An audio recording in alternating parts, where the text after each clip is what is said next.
Thanks, and good afternoon.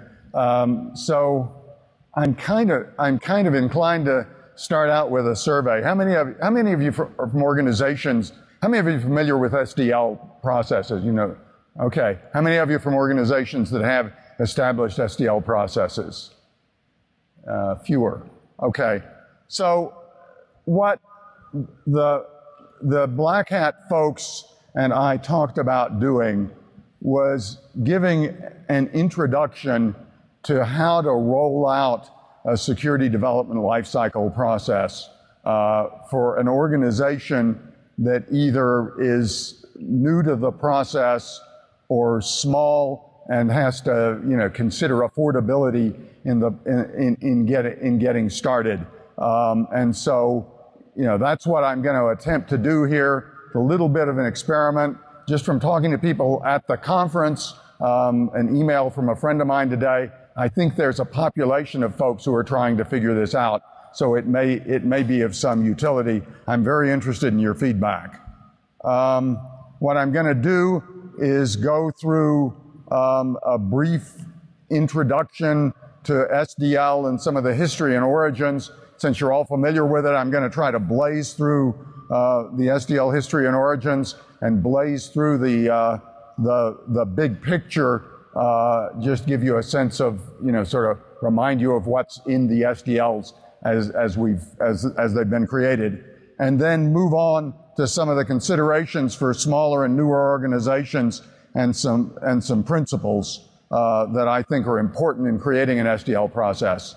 And then the bulk of the presentation is going to be walking through sort of the big pieces of an SDL in order that I think a new or small adopter ought to be thinking about doing, okay?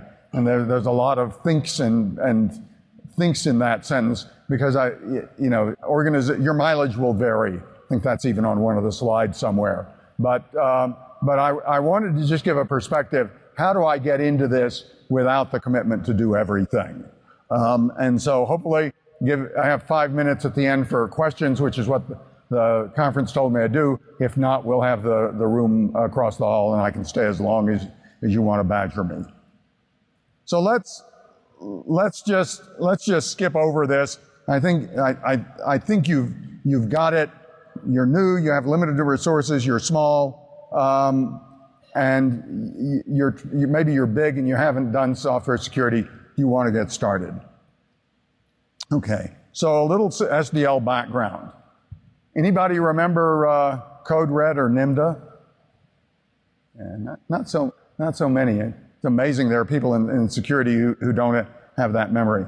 Back in the early 2000s, 2001 in particular, you know, at Microsoft, where I was working at the time, we had a security response process. We were trying to do some things about product security. And in the course of 6 months, we had two amazing internet worms that took over, you know, that basically crippled a lot of web servers, followed by a very embarrassing vulnerability in XP, which was new then. In the aftermath of that, a couple of things. Bill Gates issued the famous Trustworthy Computing Commitment, and I proposed to the management of the Windows division that we shut down all development and take everybody offline and do security reviews of the code. And my boss said, "What, are you kidding me?" This was like in November. And in January of 2002, we shut down all Windows development and did just that. So that was sort of the background of Microsoft and security. We later did what we called an audit, basically go over what we'd done to see how good a job we'd done. And that all worked well enough, not perfectly, for us to say, okay, let's do something permanent. And so the something permanent was the Security Development Lifecycle, or SDL. And the initial version of the SDL was very much taking the things we did in the security push, static analysis tools, code reviews, threat modeling, and spreading them out over the product life cycle that was typical for Microsoft, and saying, okay, developers do this, it's a mandatory requirement. At the end, we'll check and see if you did it, and if you did, then you've met the process and you're good to ship. We'll talk about what happens if you didn't meet the process a little later. We started out with a pretty ragged process. I don't even have a copy of it anymore. But what we did was to make a commitment that we were going to update it every 6 months to a year, and we continued to do that. And that process has survived to this day at Microsoft.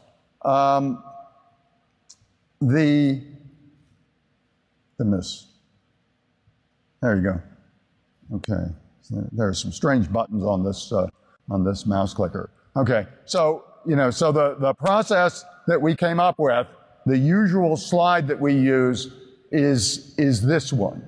Okay, and I'm not going to read you every point on it. I don't expect you to be able to read every point on it. But the important thing here, just in terms of the SDL at Microsoft, a lot of requirements, a lot of stuff spread out over a lot of pieces of the development life cycle for Microsoft products. And so, so this was a big impact on development, and it was a significant commitment to do it. But as I said, there was a lot of pain underlying making the decision. One important point from this, yeah, there you go, it actually projects. One important point from this slide, at the end there is security response, the old Microsoft Security Response Center. And at the bottom, there's this, I lost it now, there's this feedback loop that says ongoing process improvements. MSRC finds stuff, you figure out why that happened, and then you update the process. So that's the basics of a big SDL. Safe Code, which is a nonprofit where I now work, publishes a fundamental practices for secure development document.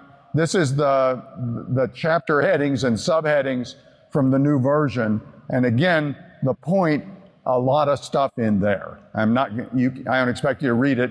The slides will be downloadable. But the point is, there's a lot involved in a full scope, big organization SDL. Okay, so what happens if you're smaller and newer? When Michael Howard and I wrote the book in 2006, the talking point that we had at that time was do everything. And we were new, we were probably sort of zealots, and we probably told that to a lot of people for whom it wasn't really realistic. And so, in hindsight, if you're one of those folks, I'm sorry. Big companies write a lot of code. Their products make headlines here at Black Hat, and their products also get attacked. And so for a big company, there's pressure to do everything, okay, from the real world. For a small company, maybe not so much. And even if it was, you just couldn't afford it. So what do you do instead? Well, one thing to do is think about your situation, okay? If you're a small company and folks aren't as aware of you, maybe your products get less scrutiny. Maybe you're just not on the radar. Maybe people don't know. Maybe you can skate along. Maybe you're less critical to customers, although maybe you're not. I have a friend who works with a SafeCode member who spends a lot of his time worrying about software from small suppliers that are delivering critical small applications to their very critical business, and worrying about, what have they done for secure development? How do they gain confidence in the security of the software that they're acquiring. If you're a small company, you probably have a smaller and simpler product family, less stuff to worry about, we hope. And you're probably depending more on code from other organizations. And that's you know, I don't know if you can see the bullets there. The first 3 bullets are plus signs, the last 3 are minus signs, and this one is a dot, because it's sort of good news, you're not developing that code, and bad news, you're not developing that code. And then, you know, the negatives, your security team's smaller, your budget's smaller, and maybe your management doesn't understand why you should bother. And that's, you know, those are the things that you somehow got to manage through or overcome. So let me talk about what SDL is, in my view. And this is, I think this is super important. The developers build secure software. That may be obvious, but I've had experience, you know, on a consulting basis, talking to other organizations, that suggests to me that maybe it's not as obvious as I'd hope. You know, your developers are developing the code. They have to make it secure. Your security team may be big for a security team, but it's much smaller than the developers, and they can't make the code secure. The developers have to do that. What can the security team do? Well, they can train the developers, they can provide tools for the developers, they can consult with the developers and advise them on what they ought to be doing and not doing, and they can be checking to make sure that the developers did what they're supposed to do. But testing security in is a losing game, because, you know, if the security team is testing at the end, then, you know, you have this dialogue. I've got this on another slide too. You've got this dialogue. I have to ship. You have to fix that product. I have to ship. You have to fix that product. Not a happy place to be for the security team. And then the third thing, I touched on this in the Microsoft SDL slide, root cause analysis is your friend, okay? You sort of drive, it's a little bit of driving by looking in the rearview mirror, but that's better than driving with your eyes closed. And so, you know, the basic idea, what's happening on the vulnerability landscape, and what does that mean for my development and my development process? So, as I said, what I'm going to do is go through a set of slides and talk probably about a dozen, 14 of them, and talk about measures to incorporate in a starter security development lifecycle in my estimated rough, your mileage may vary, priority order. Okay, and for each of those, I'm going to list what I'm recommending be done, why I think it's there, why I think it's important and why it fits there, and then some things about how and some pointers to resources. I'm sort of assuming an organization that exists, doesn't have an SDL, and wants to create one. I am not going into the DevOps or Agile or DevSecOps or the other life cycle models of the day. These are intended to be discrete activities that can be fit naturally where they belong as the developers are doing the process. That may be a little bit of a hedge. If you want to ask me questions about that, I'm happy to take them. And again, I think I promised your mileage will vary. Okay, so first thing, why is this even here? I submitted the slides to the Black Hat Program Committee, and some of the feedback I got from a guy who I respect was, really? A response process is the first thing to lead you to secure development? And he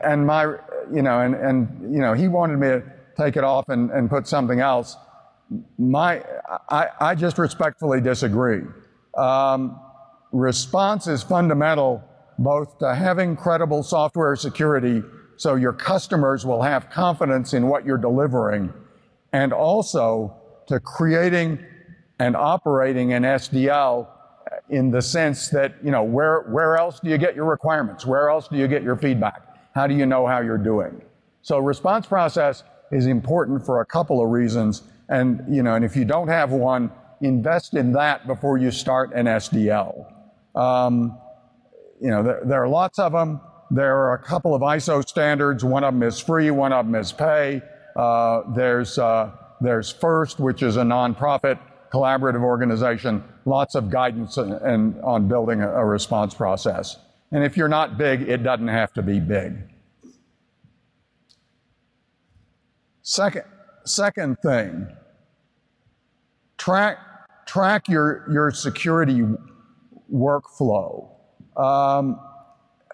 You have a workflow system, you have a bug tracking system, you have something that lets you know what you've done on your software as you're building it. As you do that, include security in the workflow and bug attributes. And typically, what we did during the Windows security push was actually integrate a STRIDE, spoofing, tampering, repudiation, information disclosure, denial of service, elevation of privilege, a STRIDE effect for every bug, or not a security bug. So every bug had that attribute and a severity. And that gave us a way to know what the security implications of the things that we were doing were. When the tools run, they ought to file a bug in your workflow system. When this process says that you have to do something like build a threat model, that goes in the workflow system, and you check it off when you've done it. And that's your way of managing the process and making sure that you do it and you know you've done it.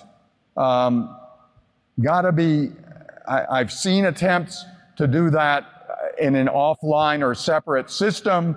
I guess it's better than nothing.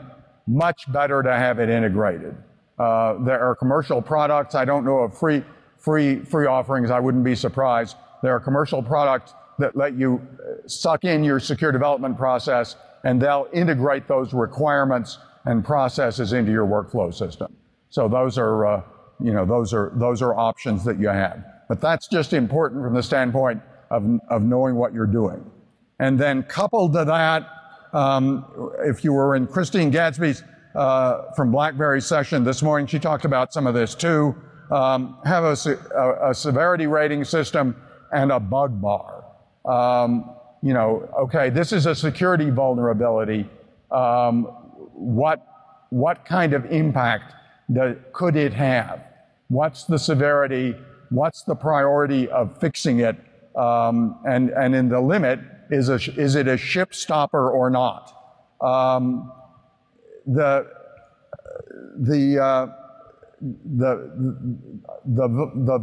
rating systems, we used the Microsoft Response Center severity ratings. We created a bug bar for Microsoft SDL that is still downloadable from the web. There's CVSS. A lot of people use that. And the important thing is to understand what the impact, what the bugs are, what the severity is. One thing I advise against, early on, we used to try to factor in ease of discovery. How likely is it that somebody will actually find this in the wild? And we used to try to factor in exploitability. Oh yeah, that's a security bug, but nobody'd ever exploit it. I think you can guess how that ends. The basic severity is the important thing, is the important thing to consider. So, so we've got a bug tracking system, we've got a severity rating system, and a bug bar. And now the first real technical activity in your development process that's touching code.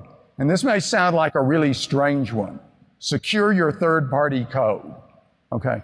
Why would I tell you to do that? Well, because it's 2018.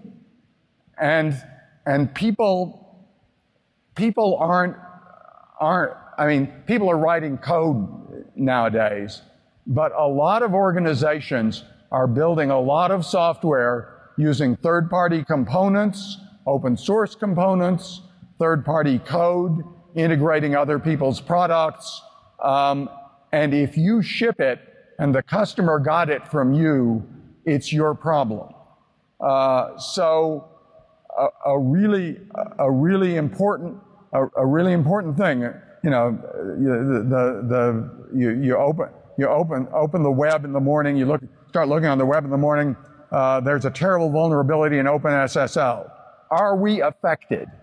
Do we, I see some people in the front row laughing. Are we affected? Do we use OpenSSL? Are we vulnerable? You want an inventory. You want to have thought about what you'll do when a vulnerability is discovered in a third-party component, and you want to be able to remediate and respond and protect your customers. There's a safe code guide that we released on third-party components. That's a free download. There are some commercial tools that help with component management and tracking. But this can be a gnarly problem. I don't say it. Even it's supposed to ease you into it. This is not necessarily easy, because it can range, you can range all the way down to somebody copied a code snippet and used it. And what do you do when how do you even know if there's a vulnerability there? But very, very important in today's world. And then the next thing is what I call do the easy stuff. If there are compiler options, linker options,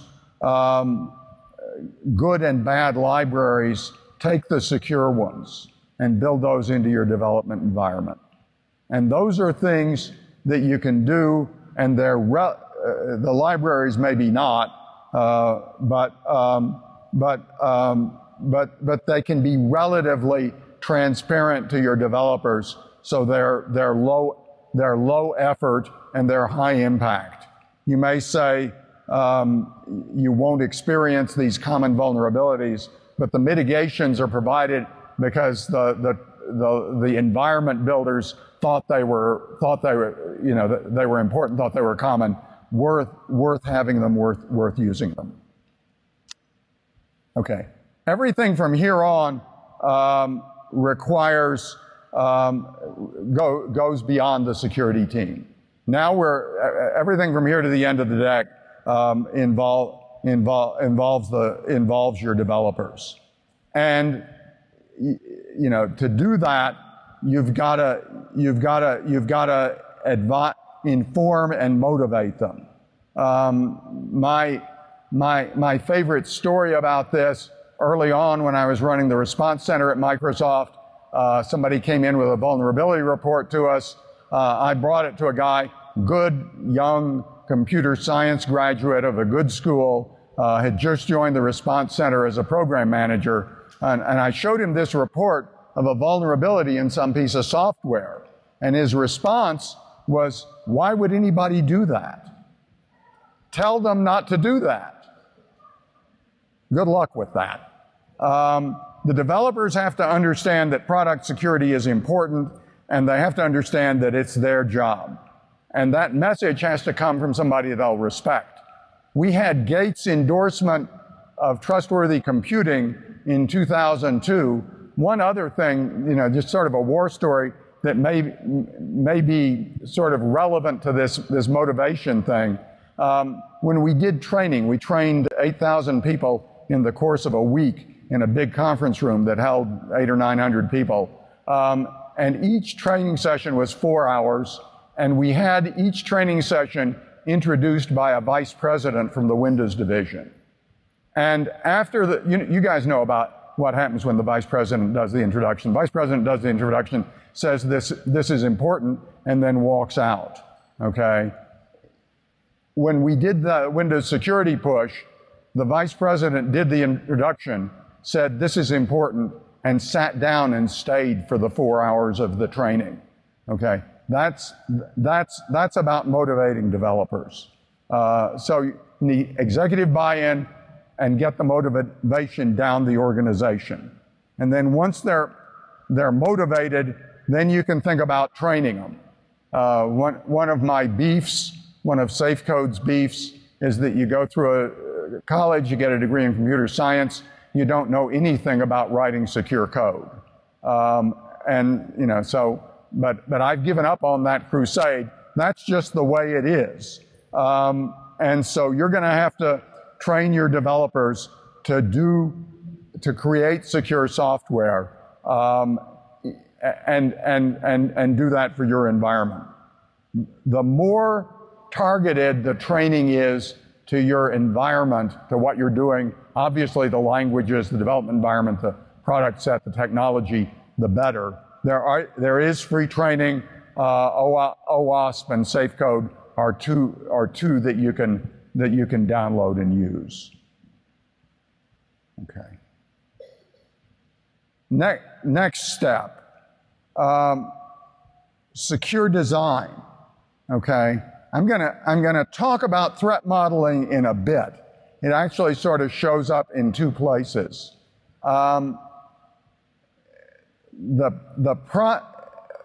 Architecturally enforced bad security is a real pain. Okay. At one point, I was faced. What is wrong with this thing? Okay, well, the hell with it. At one point, I was faced with a client-server application that had a thick client and a SQL database, and all the security enforcement for the system was on the thick client, which could have been Windows 98. Okay, and so not a happy story. And architecturally not a happy story. The group that was responsible for that lucked out, but it took years for them to re-architect the product, introduce a server-side middle tier, and get the fundamental security of the product off the insecure client system. How do you do that kind of analysis? Sorry. Threat modeling. I assume a lot of you were at Adam Shostak's talk yesterday. Threat modeling is the technique, and that's an investment. You may be able to start with a high level, because if you make a fundamental architectural decision like this client-server architecture, you're in a deep hole. So you may be able to start with a high-level threat model and then go back and do more later. You may also just be able to copy a secure architecture if there's one that's around that you can trust. And then a couple more things. Use the platform security features. Don't roll your own crypto. For God's sake, don't roll your own crypto.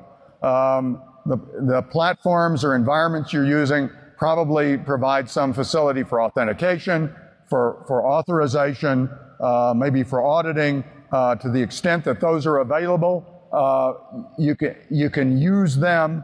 That cuts your development effort.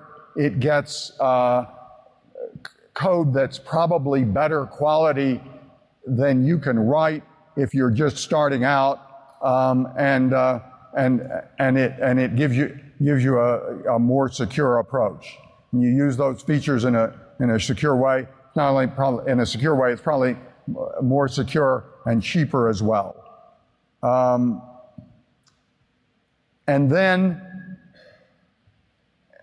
next thing, minimize attack surface. Attack surface is a term that Michael Howard created to describe the exposure of a software product to malicious attack, to people trying to go after it.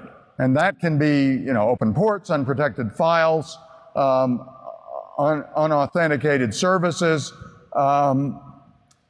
and the answer is just use the platform features, use the options you have to close those up. Code Red and the index server ISAPI plugin buffer overrun. I don't think anybody who was affected by Code Red was actually using the index server, but by golly, it was on by default. There was an internet printing protocol vulnerability in IIS a few months before, same story, but we didn't have a worm with that one. Somebody, I had a conversation, somebody was telling me, oh, but we have to leave these things on so they'll be discoverable. And my response was, discoverability means that your system just got owned and a worm just propagated because of some feature you didn't know about and didn't want. So minimize attack surface.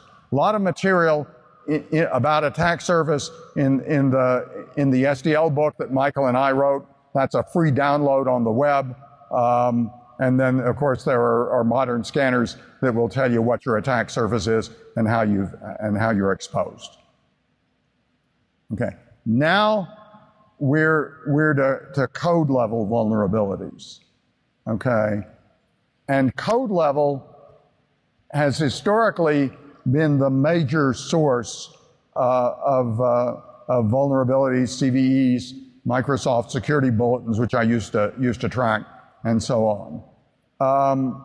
When we started the SDL, when we started the SDL was sort of a kinder, gentler era. We had to worry about C, we had to worry about C++, we had to worry about C#, and maybe JavaScript. Now everybody uses everything, okay? And so the languages have just propagated, and that makes it harder.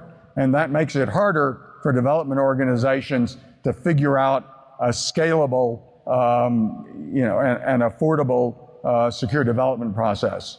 If you're small, maybe you're not using so many languages, I hope. But the things you need to do are train your developers to write secure code in whatever languages they're coding in, use the safe libraries for things like string handling and input and sanitization and cross-site scripting safety. And then we'll talk more in the next couple of slides about tools for code analysis and testing. Code level penetration testing is a thing. We did what we called penetration testing under the SDL, but that was actually deep, in-depth design review, white box and code level.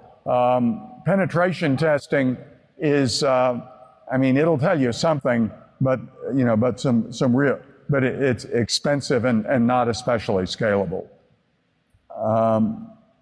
So second thing about code, your technology may help. If you're using managed code, you don't have to worry about buffer overruns, although there are other ways to write vulnerable code, of course. And how do you know? Well, that's back to the response incidents and root cause analysis. Focus on the things that are happening to your code. Focus on the things that are happening to code from other companies like yours.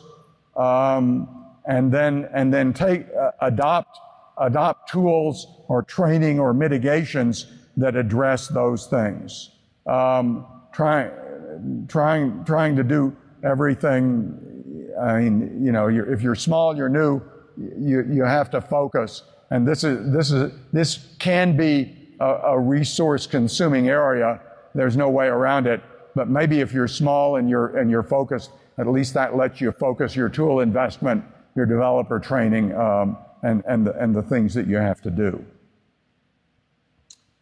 And when you're doing it, my view is that you want to integrate into development so the developers get the feedback and the developers fix the bugs, okay? When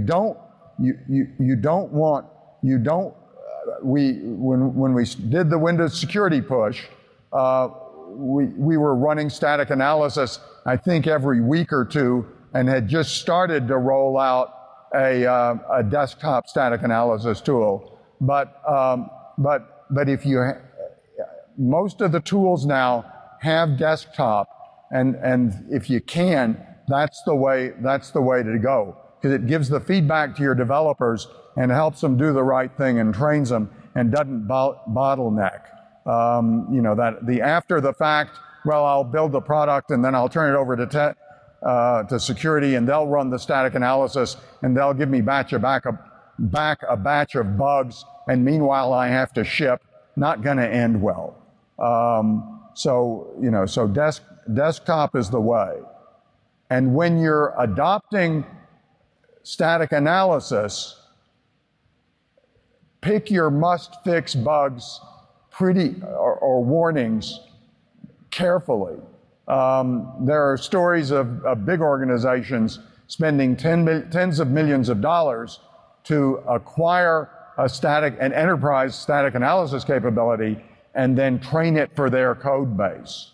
And, you know, but what you want to do one way or another is to get to the point where the static analysis warnings are very high fidelity, because nothing will demotivate your developers like a batch of false positives. So you really would like to to focus there, to pick tools that work for your organization. There are tools and tool options. There are free and open source tools. This slide, this segment encompasses both static analysis and fuzz testing if you're doing native code and you're running C and C++. They're free tools. There's at least one organization that does free scans of code for that's being built for open source projects. I think there may be more than one. There are obviously commercial products, and there are also services where the vendor, the service provider, runs the static analysis on your code and gives you back the bugs. And so those are all options. But that's you know, when you're down here, you know, that's an investment. It's, you know, hopefully it's affordable if you're starting small. And then the last of the sort of developer level things is back to threat modeling. And Adam gave a great presentation yesterday. I won't try to repeat it. There certainly are design level errors. They're bad when they occur. For example, I think Stuxnet exploited like 4 design level, i.e. not buffer overrun, et cetera, code vulnerabilities in Windows. So, you know, so the design level vulnerabilities happen. Got to do that analysis. I think threat modeling is the best way to do it.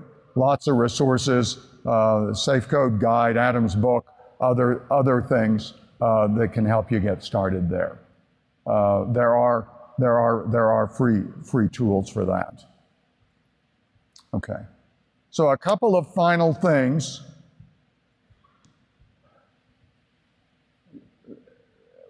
Verify that you've done it. Again, Christine's talk this morning dealt with this to some extent.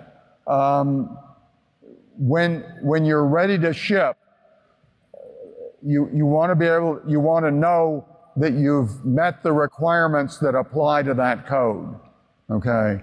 And that's not, you know, and after the fact penetration test, you've been tracking the SDL requirements in your workflow system, in your bug tracking system. When you're done, you run a query. Are there any security bugs unfixed? Are there any SDL work items uncompleted? And if they're not, you're probably good to go. And that you can do before you do your agile sprint or before you release this afternoon's update to your web service. So you know, that can be as affordable as you need it to be, but you want to do that, apply that discipline. You want to know that you've done the process. And if you haven't done the process, there's something unfixed. If there's something, you know, where it's still outstanding, why then? Yeah, I got it. If there's something unfixed, if there's something that's still outstanding, then your severity rating system comes into play, your bug bar comes into play, and you have a conversation about whether we can accept that risk or not. And the way I like to see the process work is that some security executive who understands security and has a conversation with a peer-level product executive who wants to ship, and they discuss the implications and the risk, and then typically the product executive has the risk acceptance decision. But before that risk acceptance decision gets made, the product executive has heard what he's actually signing off on from somebody who's clueful about security. And that's a good way, if you have the data, to make the process actually pretty honest and effective. Penetration testing consultants, maybe. I'm not super big on them. If you use them, what I try to tell people, you know, make them teach you how to fish. Don't get on a steady diet of after the fact penetration testing. It's after the fact, and you probably can't do anything about the results anyway. And then the final point, almost done, about on time, bug bounty. I've seen things on the web that suggested that people were thinking of bug bounty as an alternative to an SDL. You know, I think of a bug bounty as sort of a way to have the same experience over and over again, you know, and actually not get a different result. I think of a bug bounty without an SDL as a way to have the same experience over and over and expect a different result. You know, have a bug bounty, great input, you know, great way to get reports, great way to engage the researcher community, great way to get input to that feedback loop that tells you how to update your SDL process, but not a substitute for an SDL process. So, last slide on my timer. I think I'll have 6 minutes for questions. You know, SDL can be very effective. The full process, a lot of parts, a lot of expense, but you can stage it, you can tailor it, and it can help you. The principles are super important. Developers build the code that's secure. Root cause analysis drives what you do. And to get started, the key things are response process and know and be able to deal with those third-party components. Last slide. These will be on the web from Black Hat, I believe. So if you can't read them, I don't blame you. But I thought I'd put them up there. Those are all free resources from somebody, guidance documents, what have you. So with that, I think we have about 5 minutes for questions, give or take. Let's see if anybody wants has anything to ask.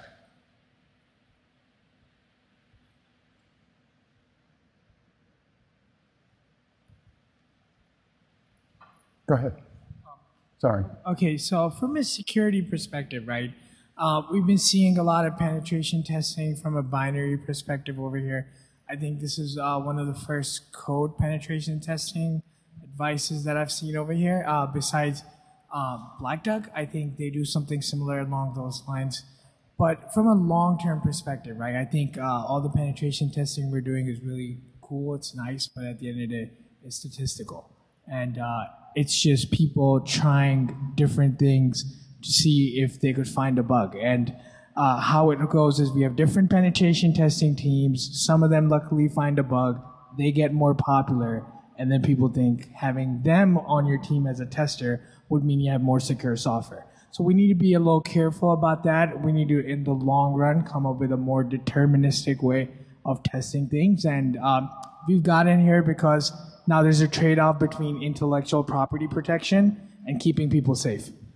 We should have never gotten there, but now we are there. We're going to have to find a line in the middle where we protect intellectual property, but also create transparency, which makes code penetration testing possible in the future. So I'm not, the audio was terrible, so I'm not sure I exactly understood the question. I mean, I think, penetration testing covers a variety of things. You can do code level testing at the end to figure out whether you're shipping vulnerabilities or not. You can do system level penetration testing to see whether your system as deployed is secure. We called white box design reviews penetration testing from time to time at Microsoft, and that's probably just an abuse of the term. The talents that penetration testers bring are important to getting secure code. The challenge, in my view, is to exploit those talents in such a way that you're actually that they're scalable, okay? Proactive then. Yeah. Yes. Surprised to see threat modeling so far down on the list. Well, I'm surprised at that too, okay? And there's a cheat, okay? And the cheat is that, I said have a secure design, have a secure architecture. And you're probably going to do that with threat modeling as well, with a high-level threat model. But pervasive threat modeling, I mean, if you go through the list of activities, I mean, I'm not, it's important. It's important, but there are a lot of things that are important in the SDL. Yeah, I was thinking that it's a good way to shift the higher-ups from thinking tactically to start thinking strategically when they can see the big picture. Yeah. I see people saying, let's do two-factor analysis. I'm like, yeah, that's great. That should be. Let's do what? I'm sorry. Let's do two-factor authentication. Right. Well, that should be like number 10 on their list, but they're thinking very tactically. Right. So I'm talking product and software level, and at the system design level. I mean, actually, you can argue about whether that architecture example I showed was that a software vulnerability, or was that a system level vulnerability, deployed system vulnerability, was something that had to be fixed. Threat modeling reveals it, but it high level and critical, because that's the sort of thing you really want to avoid. It's baked in there, and it's going to take years to get out. Yes, I think last question, I think last question. Where do you really start for the first time? So if it's a small company, 20 people that has never done security, and they want to start, where do you start?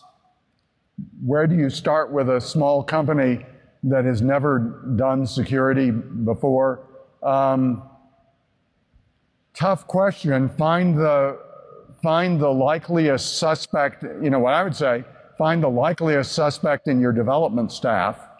And by that I mean the person, who who breaks into other people. Well, I mean, find the person with the right attributes and get him or her to start to look at some of the literature, maybe go to some of the conferences, look at some of the online content, the videos, what have you. Start to think about what you can do to get started.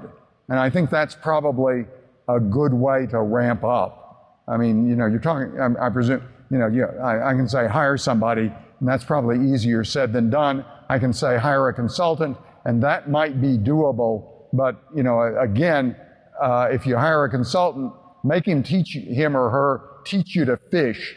Don't make him deliver you a fish every week, because that'll be a big bill and you'll have a lot of dead fish around. I really meant to ask, which technology do you start with first? I'm sorry? Which technology, what solution do you first implement, the low-hanging fruit? Where do you really start? Which technology? There's so much out there.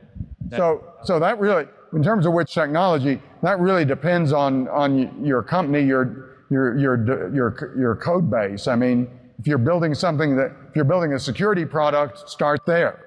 If you're building, something that's on the web and dealing with sensitive data, start there. In terms of the technology, do you do C? Do you do Python? Do you do JavaScript, Java? That's really going to depend on what your development environment is. If you're starting from scratch, pick a managed code language that where there's good security reputation. Okay, thank you very much.